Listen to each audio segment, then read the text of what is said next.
+2 കഴിഞ്ഞ് കേരളത്തിന് പുറത്തു പോകാതെ ഇന്ത്യയിലെ ഏറ്റവും മികച്ച മൂന്നാമത്തെ കോളേജിൽ എന്ത് ചെയ്യാം നിങ്ങൾക്ക് പഠിക്കാം.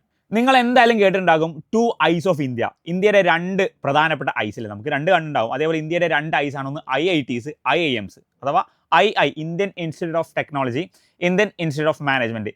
അതിലെ ഇന്ത്യയിലെ ഏറ്റവും മികച്ച മൂന്നാമത്തെ IIM ആണ് Indian institute of management IIMK, കാലിക്കറ്റുള്ള IIM. നിങ്ങൾക്ക് മാനേജ്മെന്റ് ഫീൽഡിൽ പഠിക്കാനാണ് താല്പര്യം, ബിസിനസ് മാനേജ്മെന്റ് അല്ലെങ്കിൽ മാനേജ്മെന്റ് സ്റ്റഡീസുമായി റിലേറ്റ് ചെയ്ത ഏതെങ്കിലും കോഴ്സാണ് പഠിക്കാൻ താല്പര്യമുള്ളതെങ്കിൽ നിങ്ങൾക്കായിട്ടൊരു സന്തോഷ വാർത്ത ഉണ്ട്. IIMKയുടെ അണ്ടറിലായിട്ട് BMS പ്രോഗ്രാം അഥവാ ബാച്ചലർ ഇൻ മാനേജ്മെന്റ് സ്റ്റഡീസ് 2025 മുതൽ കോഴ്സ് ഓൺ ആവുകയാണ്. എന്തെല്ലാമാണ് ഈ കോഴ്സിന്റെ പെക്യുലാരിറ്റി? ഒന്നാമത്തെ കാര്യം, IIM ആണ് ഈ ഒരു കോഴ്സ് പ്രൊവൈഡ് ചെയ്യുന്നത്. അഥവാ IIMൽ പഠിക്കുകയാണെങ്കിൽ ഷുവർ ആണ് നിങ്ങൾ ഏറ്റവും ബെസ്റ്റ് കമ്പനിയിൽ പ്ലേസ്ഡ് ആകും. ഏറ്റവും ടോപ്പ് ലെവൽ ആയിട്ടുള്ള MNCs എന്ത് ചെയ്യും നിങ്ങളെ റാഞ്ച് കൊണ്ടുപോകുന്നതിന് യാതൊരു കൺഫ്യൂഷനും ഇല്ല. +2 കഴിഞ്ഞ ഒരാൾക്ക് IIM ജനറലി ഒരു ഓപ്ഷൻ അല്ല. കാരണം MBAs ആണ് IIM കൂടുതലും പോസ്റ്റ് ഗ്രാജുവേഷൻ ആണ് പ്രൊവൈഡ് ചെയ്യുന്നത്. അതുകൊണ്ട് തന്നെ ഡിഗ്രി കഴിഞ്ഞ് കാറ്റ് എക്സാം എഴുതിയിട്ടാണ് MBA കോഴ്സ് നമ്മൾ എന്ത് ചെയ്യുന്നത് ജോയിൻ ചെയ്യുന്നത്. പക്ഷേ ചില IIMസിൽ IP-MAT എന്നുള്ളൊരു എക്സാംസ് ഉണ്ട്. IP-MAT എക്സാം എഴുതുകയാണെങ്കിൽ ഇൻറ്റഗ്രേറ്റഡ് BBA + MBA IIM ഇൻഡോറിൽ എന്ത് ചെയ്യാൻ പറ്റും, നമുക്ക് പഠിക്കാൻ പറ്റും. സോ അത്തരത്തിലുള്ള വളരെ കുറഞ്ഞ IIMസിൽ മാത്രമേ എന്ത് ചെയ്യുന്നുള്ളൂ ഇത്തരത്തിലുള്ള IP-MAT എക്സാംസ് ഉള്ളൂ. പക്ഷേ നമ്മുടെ IIMKയിൽ ഇതാ 2025 കൂടി എന്ത് ചെയ്തിട്ടുണ്ട് BMS അഥവാ BBA പോലത്തെ അഥവാ ബാച്ചിലർ ഇൻ മാനേജ്മെന്റ് സ്റ്റഡീസ് ഈ ഒരു കോഴ്സ് എന്ത് ചെയ്യുന്നുണ്ട് സ്റ്റാർട്ട് ചെയ്യുന്നുണ്ട്. ഈ ഒരു കോഴ്സിന്റെ രണ്ടാമത്തെ പ്രത്യേകത എന്ന് പറയുന്നത് ഈ IP-MATകളുടെ ഇൻറ്റഗ്രേറ്റഡ് MBA പോലെ തന്നെ ഒരു ഈക്വലൻ്റ് ആയിട്ട് അതേ ലെവലിൽ ന്യൂ എക്കണോമിക് പോളിസിയുമായിട്ട് റിലേറ്റ് ചെയ്തിട്ട് ഒരു 4 വർഷത്തെ കോഴ്സാണ്. മോറോവർ ഈ ഒരു കോഴ്സ് കഴിഞ്ഞാൽ ഒന്നെങ്കിൽ നിങ്ങൾക്ക് എന്ത് ചെയ്യാം IIM തന്നെ MBA എടുക്കാൻ പറ്റും, അല്ലെങ്കിൽ ഫോറിനിൽ പോകാൻ പറ്റും, റിസർച്ച് ഓപ്ഷൻസ് പോകാൻ പറ്റും. ഇനി അല്ലെങ്കിൽ നിങ്ങൾക്ക് കരിയറിൽ തന്നെ എന്ത് ചെയ്യാൻ പറ്റും, പ്ലേസ് ചെയ്യാൻ പറ്റും, പ്ലേസ്ഡ് ആകാം, അല്ലെങ്കിൽ സ്വന്തമായിട്ട് എന്ത് ചെയ്യാം ഒരു എൻ്റർപ്രണർഷിപ്പ് സ്റ്റാർട്ടപ്സും കാര്യങ്ങളൊക്കെ എന്ത് ചെയ്യാൻ പറ്റും സ്റ്റാർട്ട് ചെയ്യാൻ പറ്റും. എങ്ങനെയാണ് നിങ്ങൾക്ക് BMS കോഴ്സിന് ജോയിൻ ചെയ്യാൻ പറ്റും? സോ ഞാൻ അതിൻ്റെ സ്ട്രക്ചർ പറയാം, ഡേറ്റ്സ് ഞാൻ എന്ത് ചെയ്യും പിന്നീട് പറയാം. ആദ്യം നമ്മുടെ എലിജിബിലിറ്റി +1 +2 കംപ്ലീറ്റ് ആയിരിക്കണം. മോറോവർ ഓഗസ്റ്റ് 1-ാം തീയതിക്ക് മുന്നേ എന്ത് ചെയ്യണം, +2യുടെ സർട്ടിഫിക്കറ്റ് നമുക്ക് എന്ത് ചെയ്യാൻ പറ്റണം, ഇവിടെ ഹാജരാകാൻ പറ്റിയിരിക്കണം. ഒന്നാമത്തെ കാര്യം ഇതാണ്. രണ്ടാമത് എൻട്രൻസ് ടെസ്റ്റ് ഉണ്ട്. BMSന്റെ AT ടെസ്റ്റ് ആണ് അഥവാ ആപ്റ്റിറ്റ്യൂഡ് ടെസ്റ്റ് എന്ന് പറയുന്നത്. ഈ ആപ്റ്റിറ്റ്യൂഡ് ടെസ്റ്റിൽ 2 കാര്യങ്ങളാണ്, ഒന്ന് ഇംഗ്ലീഷും രണ്ടാമത്തത് ക്വാണ്ടിറ്റേറ്റീവ് ആപ്റ്റിറ്റ്യൂഡും അഥവാ ബേസിക് ന്യൂമറിക് സ്കിൽസ് ആണ്. നമ്മുടെ ഈ JEE ഒക്കെ ലെവൽ, JEE ലെവൽ എന്ന് പറയുന്നില്ല, നമ്മുടെ ഈ CUTക്ക് അവിടെ ജനറൽ ടെസ്റ്റ് ഉണ്ട്, നെറ്റ് എക്സാമിന് ജനറൽ ടെസ്റ്റ് ഉണ്ട്. അഥവാ മാത്തമാറ്റിക്സുമായി ബന്ധപ്പെട്ട് അരിത്മെറ്റിക്കൽ സീക്വൻസ്, നമ്പർ സീരീസ്, അങ്ങനെ നമ്മുടെ ലോജിക്കൽ റീസണിങ്സ്, അങ്ങനത്തെ ക്വസ്റ്റ്യൻസുകളും അതുപോലെ ഇംഗ്ലീഷിൻ്റെ ബേസിക്സ് ആയിട്ടുള്ള കാര്യങ്ങളാണ് ഉണ്ടാകുന്നത്. അപ്പോൾ അത്യാവശ്യം ഹൈ ലെവലാണ്. കാരണം IIMലേക്ക് ഈസി ആയിട്ട് നമുക്ക് അഡ്മിഷൻ കിട്ടില്ല. ഈ IP-MAT ഒക്കെ പഠിക്കുന്ന കുട്ടികളാണ് അത്രയും കഷ്ടപ്പെട്ട് ഹൈ ലെവൽ ഫീസ് കൊടുത്തിട്ടാണ് IP-MAT എക്സാമിനൊക്കെ പഠിക്കുന്നത്. അപ്പം ആ സ്റ്റുഡൻസ് ഒക്കെ ഈ BMSന്റെ കോഴ്സിന് എന്ത് ചെയ്യും അപ്ലൈ ചെയ്തിരിക്കും 100%. അപ്പം അവരുടെ ഇടയിൽ ഒരു ഈസി വാക്ക് ഓവർ എന്തെയല്ല നമുക്ക് കിട്ടുന്നതായിരിക്കില്ല. അപ്പോൾ +2 പഠിക്കുന്നപ്പോൾ നിങ്ങൾ മാത്സ് പഠിച്ചിട്ടുണ്ടെങ്കിൽ, നിങ്ങൾ ഇംഗ്ലീഷ് നല്ല അടിപൊളിയായിട്ട് പഠിച്ചിട്ടുണ്ടെങ്കിൽ, അതിൽ MCQs ഒക്കെ നല്ല ഈസി ആയിട്ട് ചെയ്യാൻ പറ്റുന്നുണ്ടെങ്കിൽ നിങ്ങൾക്ക് ഇവിടെയും അഡ്മിഷൻ കിട്ടാനുള്ള സാധ്യത കൂടുതലാണ്. പക്ഷേ ഈ എക്സാമോട് കൂടി ഒന്നും കംപ്ലീറ്റ് ആവുന്നില്ല. രണ്ടാമതാണ് പേഴ്സണൽ ഇൻ്റർവ്യൂ.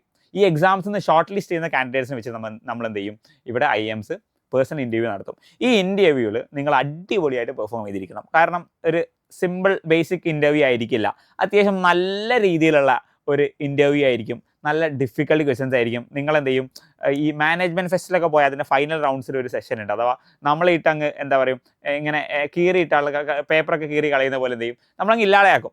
ആ രീതിയിലുള്ള അത്യാവശ്യം നല്ല അടിപൊളി ഇൻ്റർവ്യൂസ് ആയിരിക്കും. ആ ഇൻ്റർവ്യൂ നമുക്ക് ക്രാക്ക് ചെയ്യാൻ പറ്റിയിരിക്കണം. നല്ല ഡിഫിക്കൽട്ട് ഷൂട്ട് ഔട്ട് ക്വസ്റ്റ്യൻസ് ആയിരിക്കും. ആ ക്വസ്റ്റ്യൻസ് നല്ല രീതിയിൽ കോൺഫിഡൻ്റ് ആയിട്ട് വളരെ ലിബറലായിട്ട് ആൻസർ പറയാൻ എന്ത് ചെയ്യണം പറ്റിയിരിക്കണം. അങ്ങനെയാണെങ്കിൽ ഈ ഒരു എൻട്രൻസ് ടെസ്റ്റും കഴിഞ്ഞ് അതുപോലെ ഈ പേഴ്സണൽ ഇൻ്റർവ്യൂക്ക് ശേഷം എന്ത് ചെയ്യും ഷോർട്ട് ലിസ്റ്റ് ചെയ്യും. അങ്ങനെ ഷോർട്ട് ലിസ്റ്റ് ചെയ്തിട്ടാണ് എന്ത് ചെയ്യാം ഫൈനൽ സെലക്ഷൻസ് ഉണ്ടാകുന്നത്. ഇനി മോറോവർ ഈ IIMന്റെ പോളിസീസ് അനുസരിച്ച് ചില റിസർവേഷൻസ് ഉണ്ട്. അഥവാ ബാക്ക്വേർഡ് കാസ്റ്റിനും കാര്യങ്ങളൊക്കെ എന്തുണ്ട്, പ്രത്യേകിച്ച് കുറച്ച് റിസർവേഷൻ കാര്യങ്ങളിൽ വീക്ക് സെഷൻസ് ഒക്കെ. സോ അതൊക്കെ എന്ത് ചെയ്യും ഞാനിവിടെ പറയുന്നില്ല, ജസ്റ്റ് അത് ഗൂഗിൾ ചെയ്താൽ എന്ത് ചെയ്യും നിങ്ങൾക്ക് കിട്ടുന്നതായിരിക്കും. ഇനി ഇതിൻ്റെ ഡേറ്റ്സും കാര്യങ്ങളൊക്കെ എന്നാണ് നമുക്ക് അപ്ലൈ ചെയ്യേണ്ടത്? April 22 മുതൽ ഇതിൻ്റെ ഡേറ്റ്സ് ഓപ്പൺ ആണ്. നമുക്ക് ഇപ്പോഴും ഇത് അപ്ലൈ ചെയ്യാൻ പറ്റും. എന്ന് വരെ അപ്ലൈ ചെയ്യാൻ പറ്റും? 2 ആഴ്ചയുടെ സമയമുള്ളൂ. May 22 ആണ് ആപ്ലിക്കേഷൻ്റെ ലാസ്റ്റ് ഡേറ്റ്. സോ നമ്മുടെ ബേസിക് ഡോക്യുമെൻറ്റ്സും കാര്യങ്ങളൊക്കെ ഉണ്ടെങ്കിൽ എന്ത് ചെയ്യാൻ പറ്റും, നമുക്ക് അപ്ലൈ ചെയ്യാൻ പറ്റും. ദെൻ ഇതിൻ്റെ അഡ്മിറ്റ് കാർഡ് June 9 ആകുമ്പോൾ നമുക്ക് എന്ത് ചെയ്യാം ഡൗൺലോഡ് ചെയ്യാം. ദെൻ ആപ്റ്റിറ്റ്യൂഡ് ടെസ്റ്റ് വരുന്നത് June 22 അഥവാ May June, ഒരൊറ്റ മാസം നിങ്ങൾ പഠിക്കാനുണ്ടാവും. അഥവാ ഒരു മാസം കുറച്ച് ദിവസം നിങ്ങൾ പഠിക്കാനുണ്ടാവും. ഈ ഒരു മാസം കൊണ്ട് നിങ്ങൾ എന്ത് ചെയ്യണം, നല്ല കഷ്ടപ്പെട്ട് മാത്തമാറ്റിക്സ്, അരിത്മെറ്റിക്കൽ സീക്വൻസ്, നമ്പർ സീരീസ് കാര്യങ്ങളൊക്കെ എന്ത് ചെയ്യുക നിങ്ങൾ നന്നായിട്ട് പഠിക്കുക. മോറോവർ ഇംഗ്ലീഷിലും. അപ്പോൾ നിങ്ങൾ ഈ CUT ഒക്കെ പഠിക്കുന്ന കുട്ടികളുണ്ടെങ്കിൽ അവർക്ക് എന്ത് ചെയ്യാം, ഈ അവിടെ പഠിക്കുന്ന ഇംഗ്ലീഷും ജനറൽ ടെസ്റ്റ് എന്ത് ചെയ്യാം ഇവിടെ യൂസ് ചെയ്യാൻ പറ്റും. പിന്നെ മറ്റൊരു കാര്യം, JEE പഠിക്കുന്ന കുട്ടികളാണെങ്കിൽ JEE മെയിൻ ചെയ്താണെങ്കിൽ പിന്നെ AT ടെസ്റ്റ് ചെയ്താൽ. അപ്പോൾ സയൻസ് പഠിക്കുന്ന കുട്ടികൾക്ക് ഒരു ഈസിയാണ്. നിങ്ങൾ JEEക്ക് അപ്ലൈ ചെയ്യുന്നുണ്ടെങ്കിൽ, JEE മെയിൻ എക്സാം അപ്ലൈ ചെയ്യുന്നുണ്ടെങ്കിൽ അതിൻ്റെ മാർക്ക് ബേസ് ചെയ്തിട്ട് എന്ത് ചെയ്യാൻ പറ്റും, ഇവിടെയും നിങ്ങൾക്ക് അഡ്മിഷൻ കിട്ടുന്നതായിരിക്കും. സോ ഞാൻ സ്പെസിഫിക്കലി പറഞ്ഞേ ഉള്ളൂ. ദെൻ അഡ്മിറ്റ് കാർഡ് ഡൗൺലോഡ് ചെയ്ത് ആപ്റ്റിറ്റ്യൂഡ് ടെസ്റ്റും കഴിഞ്ഞ് ജൂലൈ മന്തിലായിരിക്കും നിങ്ങളുടെ ഇൻ്റർവ്യൂസ് ഉണ്ടാവുക. സോ ഇൻ്റർവ്യൂവിൽ നിങ്ങൾ എന്ത് ചെയ്യണം, അത്യാവശ്യം നന്നായി ട്രെയിൻ ചെയ്തിരിക്കണം. കുറേ മോക്ക് ഇൻ്റർവ്യൂസ് ഒക്കെ അറ്റൻഡ് ചെയ്യാം, ഇൻ്റർവ്യൂസിൻ്റെ വീഡിയോസ് ഒക്കെ കാണുക. അങ്ങനെ നിങ്ങൾക്ക് എന്ത് ചെയ്യാൻ പറ്റും, ഇതിലൂടെ എന്ത് ചെയ്യും, മോൾഡ് ചെയ്യാൻ പറ്റും. ഇനി ഇതിൻ്റെ ഏറ്റവും പ്രത്യേകത എന്ന് വെച്ചാൽ ഇതിൻ്റെ ഫീസാണ്. സെമസ്റ്ററിൽ കുഴപ്പമില്ലാത്ത ഫീസ് ഉണ്ടാവും. 7 lakhs ആണ് ഒരു സെമസ്റ്റർ അല്ല, ഒരു വർഷത്തേക്ക് 7 ലക്ഷമാണ് ഇതിൻ്റെ ഫീസ് വരുന്നത്. പക്ഷേ നിങ്ങൾ IIMൽ അഡ്മിറ്റഡ് ആണെന്ന് കണ്ടാൽ നിങ്ങൾക്ക് ഏത് ബാങ്കും ലോൺ വരും.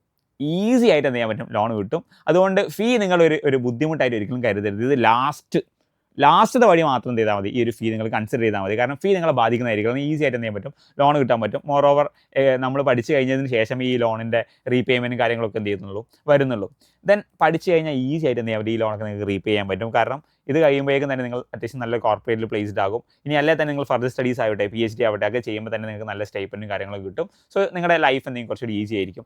മോർ ഓവർ ഇൻ്റർനാഷണൽ സ്റ്റാൻഡേർഡിൽ എന്തെങ്കിലും അവർ നിങ്ങൾക്ക് പഠിക്കാൻ പറ്റും. ജസ്റ്റ് ഒന്ന് IIMK എന്നൊന്ന് ഗൂഗിളിൽ നോക്കിയാൽ മതി. അതിൻ്റെ ഫോട്ടോസും അതിൻ്റെ വീഡിയോസൊക്കെ കണ്ടാൽ തന്നെ അവിടുന്ന് പഠിച്ചിറങ്ങുന്ന കുട്ടികളുടെ ഒരു ലെവൽ ഓഫ് നോളജും അവരുടെ ഒരു ആപ്റ്റിറ്റ്യൂഡ് സ്കിൽസും അല്ലെങ്കിൽ അവരുടെ ഒരു ക്വാളിറ്റി എന്ന് പറയുന്നത് അത്രയും അടിപൊളിയായിരിക്കും. ആ ഒരു ലെവലിലേക്ക് നിങ്ങൾക്ക് എന്ത് ചെയ്യാൻ പറ്റും, ചേഞ്ച് ചെയ്യാൻ പറ്റും. സോ ഈ 2025 ആദ്യമായിട്ടാണ് ഈ കോഴ്സ് വന്നിട്ടുള്ളത്. അതുകൊണ്ട് അധികം കുട്ടികളിലേക്ക് ഇത് എത്തിയിട്ടില്ല. അതുകൊണ്ട് ഇതൊരു ചാൻസ് ആയി നിങ്ങൾ കണ്ടിട്ട് ഉറപ്പായിട്ട് നിങ്ങൾ അപ്ലൈ ചെയ്തിരിക്കണം. നിങ്ങൾ അവിടുന്ന് അഡ്മിഷൻ കിട്ടിയാൽ ഷുവറാണ് അത് നിങ്ങളുടെ ലൈഫിലുള്ള ഏറ്റവും മികച്ച ഒരു ചേഞ്ച് ആയിരിക്കും.